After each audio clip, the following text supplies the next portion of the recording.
Assalamualaikum and hi. Today we want to present about topic 1, which is Audit Financial Statement for subtopic 6, auditing non-current liabilities. So this is my group members, which is Kaisara Alisa, Fisher Inshira, which is me, Nur Isa Safira, Sumaya, and Muhammad Shafiq Irfan.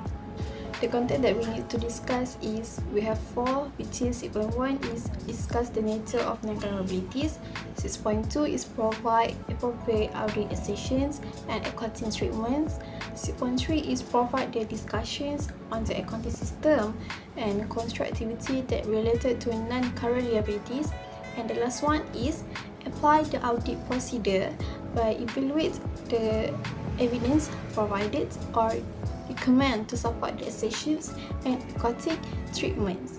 So for the first point is, we need to discuss the nature of non-current liabilities.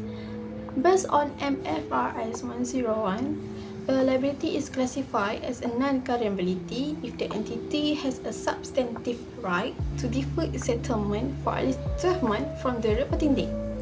This standard also dictates the overall structure and content of a company's financial statement, including the balance sheet, where non-current liabilities are presented. For example, we have credit lines, we have bonds payable, we have long-term leaves, notes payable, and also deferred tax liabilities. And then, the purpose of liabilities is to finance fixed assets for purchasing buildings, machinery, vehicles, or equipment. After that, it is to support business growth, to manage cash flow effectively, to raise capital without giving up ownership, and to strengthen the company's financial structure. So I have one example on this nature of non-current liabilities on this situation, which is we have situation for long-term bank loan. Okay, for example, ABC Berhad want to purchase a production machines worth RM2 million. Okay, so the company cannot pay in cash, so it takes a bank loan for 5 years. Okay, and then this loan is classified as a non-current liability because repayment is due beyond 12 months. So the purpose is to finance a fixed asset, which is the machine, which will increase the company's production capacity. And then I would like to pass to my Hi, my name is Kaisara Elisa binti Azharuddin from the 85A. Sumaya and I will talk about provide appropriate audit assertion and accounting treatment. So in my part, I will talk about accounting treatment. So accounting treatment we can categorize in 3 types, which is initial recognition, subsequent measurement, and disclosure of financial statement. So what is initial recognition for audit treatment of non-current liability? Okay, non-current liability recognized when company receive a benefit like cash or services and is obligated to repay in the future, and they are recorded at a fair value and usually proceed received means when estimate price that buyer will agree in order to exchange their asset or liability under current market condition. For example, you can see a journal entry for loan. So journal entry is made to record the increase in asset and corresponding increase in loan, because we know loan is a liability, non-current liability. The next one, I will talk about subsequent measurement. What is subsequent measurement? Subsequent measurement is the subsequent event period after end of fiscal period. Okay. Non-curability of the measure at amortized cost using effective interest method. So what is effective interest method? Okay, effective interest method is based on bond book value at beginning of any given account period and reveal actual interest rate in effect during any period in bond life prior to maturity. Also, interest expenses is recorded periodically. For example, for journal entry for interest, for debit, interest expenses will increase, and then interest payable will be increased. So we put in credit. So the last part is disclosure of financial statement. It is reported in the statement of financial position under non-current liability. Company must disclose additional information about the non-current liability in notes to financial statement, like nature of liability, terms of payment, interest rate, and maturity profile.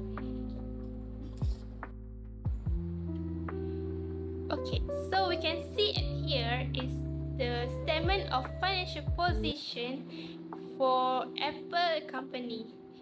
So we can see it here is the non-current liability is put in the statement of financial Hi, position. my name is Maya Midona Zamri. My matrix number is 06DAT23F1026. Now I'm going to explain about audit accession. In audit accession, we have three categories. At first, we have account balance. List of audit accession related to account balance is we have existence, completeness, rights and obligations, also valuation. First, existence. It refers to the fact that the assets, liabilities, and equity balance mentioned in the books exist at the end of the accounting period. This accession is critical for the assets accounts because it reflects the strength of the company. Number 2, completeness. It refers to the fact that the assets, liabilities, and equity balance, which need to be recognized, have been recorded in financial statements. We need to note that leaving out any of the aspects of an account can lead to a false representation of the company's financial health. Number 3, rights and obligation. It pertains to the confirmation that the entity has the right to ownership of the assets and obligations for the liabilities recorded in the financial statements. And the last one, valuation. Valuation of the balance sheet items must be correct, as overvalued or undervalued accounts will result in a false representation of the financial facts. This type of accession is related to the proper valuation of the assets, the liabilities, and the equity balance. You must perform the valuation properly to reflect an accurate and fair position of the company's financial position. And number 2 categories, we have classes of transaction. And the list is we have occurrence, completeness, accuracy, cut-off, and the last one, classification. Occurrence. It refers to all the transactions recorded in the financial statements that are related to the stated entity. Number 2, completeness. It's about the fact that all the transactions which were supposed to be recognized have been recorded in the financial statements entirely and comprehensively. Number 3, accuracy. It refers to the fact that all the transactions have been recognized accurately at their correct amounts. For instance, any adjustment required have been correctly reconciled and accounted for in the statements. Number 4, cut-off.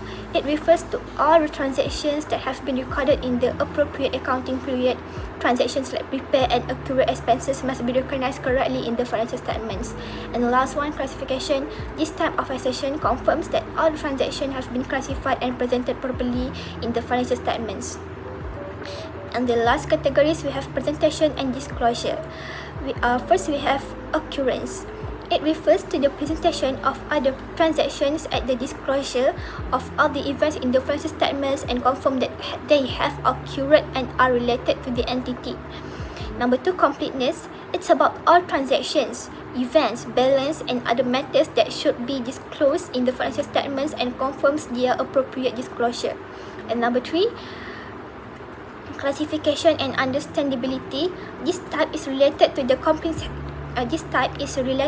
comprehensiveness of the disclosed events, balance, transactions, and other financial matters. It confirms that all have been classified correctly and presented clearly in such a manner that helps understand the information contained in the financial statements. And the last one, accuracy and valuation. This accession confirms that the transactions, balance, events, and other similar financial matters have been correctly disclosed at their appropriate amounts. That's all from me. Now I will present to you about accounting system process and control activities for non-current liabilities. For accounting system process, there are 9 processes and I will explain to you one by one. Firstly is recognition. For recognition, there are 3 criteria for recognition. Firstly is present obligation from past event, legal or constructive. Second is probable outflow of resources, economic benefit. Lastly is amount can be measured reliably. Second is measurement. For initial measurement, usually at fair value of consideration received plus directly attributable transaction cost. For subsequent measurement, firstly, amortized cost for loans, bond using the effective interest method. Second is present value of estimate future cash flow for provision. Lastly is remeasurement for changes in estimate. Third is source documentation. First, in accounting system activities include loan agreement and lease contract. These are the example of loan agreement and lease contract. Fourth is recording in books of original entry. In original entry, there are journal entries and general journal. If tracking multiples loan or lease, there are subsidiary ledger. If cash was involved, there are cash book. Fifth is posting to ledger. In this ledger, we will move entries from journal to general ledger under non-current liabilities. Second is we maintain loan amortization schedule in supporting records. Six is adjustment. At period end, if unpaid, accrued interest expenses will occur. Second is split into a current due within 12 months and non-current. Lastly is adjust for remeasurement. For example, changes in provision estimates under IAS 37. For lease liability, remeasurement under IFRS 16. Next is trial balance. All ledger balance, including update liability balance, are extracted into the trial balance. Second is ensure classification between current and non-current liability. Next is financial statement reporting. In SOFP, which is statement of financial position, we will show non-current liabilities separately. Second, in SOCI, which is statement of profit or loss, we will record interest expenses under finance cost. Lastly is disclosure example. First is carrying amount of each class of liability. Second is repayment schedule. Third is interest rate detail. Fourth is security pledge. And fifth is any convenience breach. Now I will explain to you about control activities for non-current liabilities. There are 9 points and I will explain to you one by one. Firstly is authorization and approval. For the requirement, all borrowing, bond issue, or lease agreement must be approved by the board of director or a designated senior officer. The purpose is to prevent unauthorized commitment to long-term debt. Second is proper documentation. For the requirement, maintain original agreement, loan covenant, amortization schedule, and correspondence with lender. For the purpose is to ensure evidence exists for term, interest rate, and repayment schedule. Third is segregation of duties. The requirement is one person authorized the liability. Second is another record it in the books. And third is another handle cash disbursement or payment. And for the purpose is to prevent fraud and error. Fourth is accurate, timely recording. Requirement: record the liability immediately after the transaction is completed, including principal, interest, and related costs. The purpose is to ensure the financial statement reflect their true obligation. Fifth is compliance monitoring. The requirement is regularly review loan, covenant, and debt term to avoid breach. purpose is to prevent penalties, higher interest rate, or default. 6 is predict reconciliation. The requirement is reconcile the general ledger liability account with lender statement or amortization schedule. For the purpose is to detect these discrepancies early. 7 is physical and logical safeguard. The requirement is secure important document like in fireproof cabinets or encrypted drive. The purpose is to prevent loss, theft, or tampering. 8 is review and approval of payment. The requirement, all principal and interest payment must be reviewed and approved before processing. The purpose is to prevent overpayment, mispayment, or fraudulent transaction. Lastly is predict independent review. The requirement is internal audit or external audit review that record compliance and disclosure. For the purpose is to provide assurance that control are working effectively. Thank you. My name is Muhammad Shafiq from Biro Halim, and I will present to you 6.4.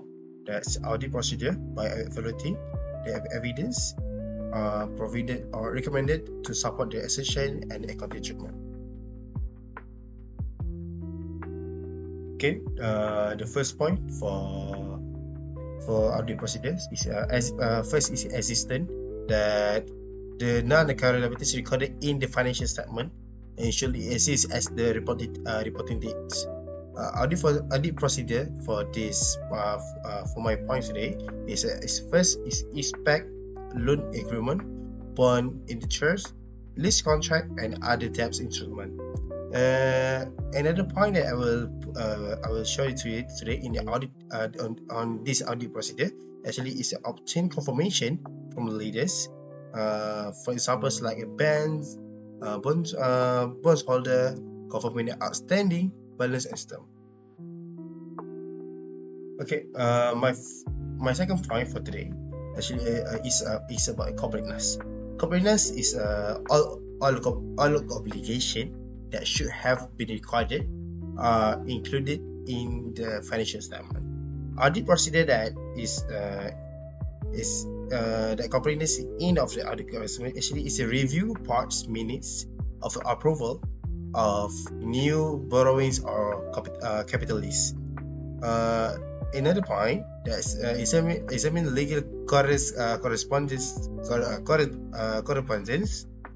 for litigation or contingent liabilities that could lead to non-current obligation.